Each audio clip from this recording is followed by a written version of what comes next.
And now the Lakers have punched their ticket into the actual NBA playoffs. They're going to be the 7th seed and face the Phoenix Suns. Meanwhile, the Golden State Warriors are going to have to play the Memphis Grizzlies just for a spot to be in the playoffs. They're going to have to play and battle for the 8th seed.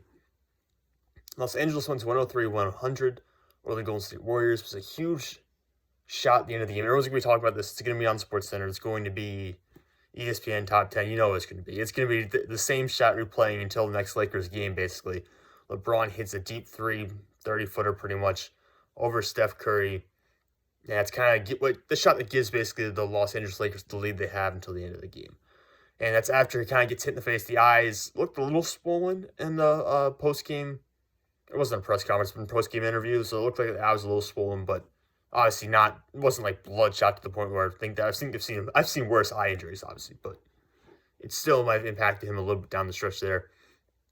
So LeBron and Anthony Davis, after an abysmal, it was abysmal, by the way. All the credit to the Golden State Warriors and their defense, especially guys like Draymond Green for what they did. Andrew Wiggins, too, by the way, defensively for what they did in the first half. But things really started turning around a little bit into the third quarter for the Los Angeles Lakers. Anthony Davis ends up finishing the game 10 for 24, 12 rebounds, and 25 points, which obviously he wasn't even near close. He wasn't even in double-digit points after the end of the first half. Neither was LeBron, actually. But LeBron goes 7 for 17. Triple-double on the night, 11 rebounds, 10 assists, 2 steals as well, 22 points. And like I said, that clutch three they desperately needed. The biggest difference maker really was putting Wesley Matthews, though. I feel like putting him in and keeping Dennis Schroeder off the court at the key point in the game. I like Dennis Schroeder, don't get me wrong, but he was terrible tonight. He just didn't play well. It was not his night. Meanwhile, Wesley Matthews comes in, draws a foul on Draymond Green, plays really good defense. Him and Caruso did a pretty good job when they were guarding some of the better scorers for Golden State.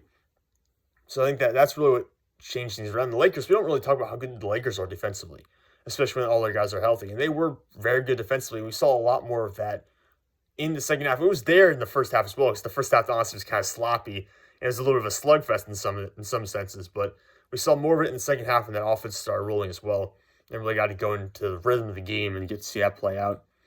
Now, for the Warriors, though, you do have to feel good based on how you played, at least how some of your guys played.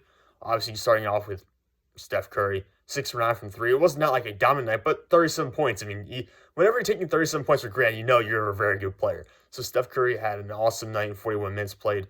Andrew Wiggins, too. I mean, I said earlier in my video when I was previewing this game, Andrew Wiggins is going to have a good night. 10 for 18. Only 1 from 5 from 3, though. Only shot 1 free throw on the night. 21 points. So it was a good night, but like I said, if you get 25, 27 from this guy, you end up winning the game. So that's really what you needed.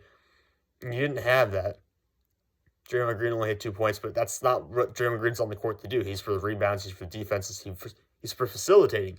And he had 9 rebounds, 8 assists, 3 steals. That's kind of what you expect, 3 blocks as well. And that's kind of what you really need from Draymond Green. So the Warriors had a really good game. It's just that, again, they did not have a third scorer that they really needed behind Wiggins and Curry, and they really didn't get enough from that second score in Andrew Wiggins. But I thought overall it was a decent game from Golden State and a very good game plan. The Lakers certainly looked bamboozled in the first half, and it just came roaring back in the second half, though, and there's really nothing you could do. Once LeBron started making those closer shots to the layups that he was missing in the first half, he started making a lot of those in the second half. Anthony Davis got a bunch of lobs in the second half. Those loose looks weren't even there in the first half. The Lakers could barely penetrate at all in the first half. But then everything turns around for them at the end of the game. Maybe about midway through the third quarter, you really start to see the momentum change. And the Lakers now are going to face the Phoenix Suns as the 2 versus 7 seed in the Western Conference.